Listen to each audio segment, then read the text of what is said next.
Welcome to this introduction to the economics of regulation. I hope that you will learn how governments regulate public services and how they should do it, which often is not the same thing, of course. My name is Estache. I'm a professor of economics at the Université Libre de Bruxelles. And before becoming a professor here, I worked for 25 years at the World Bank. And in that context, I helped set up regulatory agencies and design regulatory contract and regulation across the world for key public services. Now, consider these few questions. Are water providers charging too much for water? Should rich or poor consumers pay the same thing for when they buy electricity? Are railways and telecom companies making enough investment? And for instance, could the quality of service be excessive?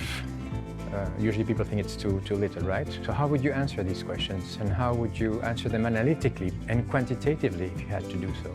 By the end of the course, you will understand why key essential public services need some regulation and some supervision, and you will also have a good sense of how to regulate what and when. And I hope that by then you will have learned the core dimensions of the basic economic tools of regulation as well. The course consists of 8 modules.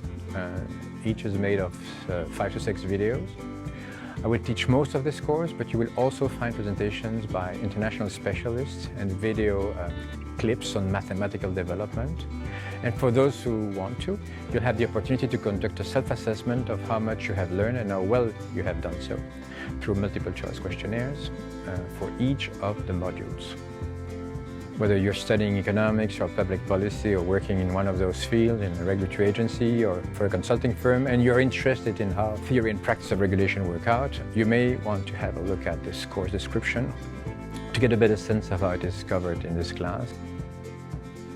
And based on the feedback that we got on earlier versions of this course, I suspect that you won't regret taking the time to join me just for a few hours.